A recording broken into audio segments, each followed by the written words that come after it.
Assalamu alaikum warahmatullahi wabarakatuh. Yeroo jalqabaatiif waa'ee jara kana lama irratti yaada kiyya ibsachuun barbaada. Namoonni baay'een hubannoon alaa taajuu qofa irratti murteessaa jirtan jechuudha.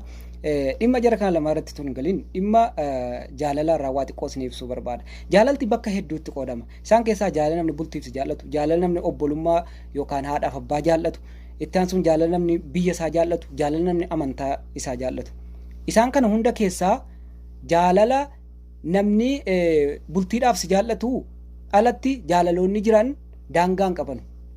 Fakkeenyaaf namni obboleessa isaa yookaan haadhaaf abbaa isaa jaallatu haga du'u qofa osoo hin taane du'eellee du'a isaa booda namni sun haadhaaf abbaan isaa yookaan obboleessa nagaan jiraachuu hawwa.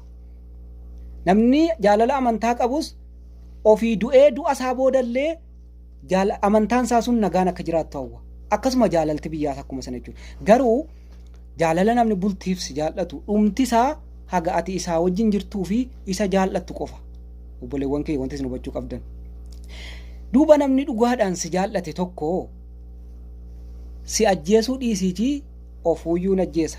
Si ajjeesuun kana waan biraatti ilaalin. Lubbuu ofii akka namarrattu harka ofiitiin of ajjeesa jechuudha namni si jaallatu. Maaliif dhumti isaa waan amma isaa wajjin jiraatu ta'edha. Gaafa ati isaan gargar bahuu barbaadde yookaan nama biraa akka ati jaallattu hubatee sirraa tasfaa kutatee yookaan of ajjeesa yookaan si ajjeesa. Gaafa ati isaa wajjin jaalala fixxu inni diina keeti jechuudha. Asirratti namoonni baay'een yoo hin jibbine haadhaaf warra maatii isheettiin galchuu yaada jedhu isin keessatti dhaga'amuu mala.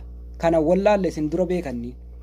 Haadha manaasaa maatiitti galchinaan isiin nama biraatti heerumuurra yookaan of ajjeesuun filadhaa yookaan isii ajjeesee ofii du'uun filadha yaada jedhudha kan isaa keessa jiru akka nu hubadhetti jechuudha.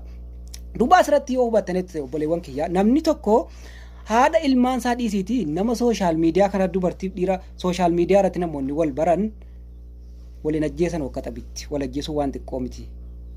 Kun murtii dhumaatii jechuudha. Kanaaf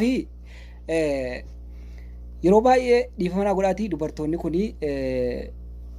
nama isin jaallatu wajjin jiraachuu baay'ee hin feetanu.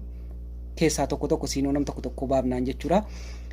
Asirratti wanti isin hubachuu qabdanu taajuun amma dura akka isii jaallatu haadha manaasaa akka jaallatuu fi akka inaafu akkasiin nama biraatti walitti dhufeenya qabdu himaa ture jechuudha. Osoo hin ajjeesin dura akkuma isin hundinuu argitan feesbuuka isaa irratti jechuudha. Duuba dubbiin kun gaafa dhugaa ta'uu malu yookaan isiin dhabaara gaafa jedhu of ajjeesuurra isii ajjeesee ofiifis isiinis nagaan hin jiraattu anis nan du'a yaada jedhu murteeffateedha. Kanaaf asirratti hubadhaa dubbii jechuudha taajuu qofa irratti murteessinaa isin jechuu barbaada.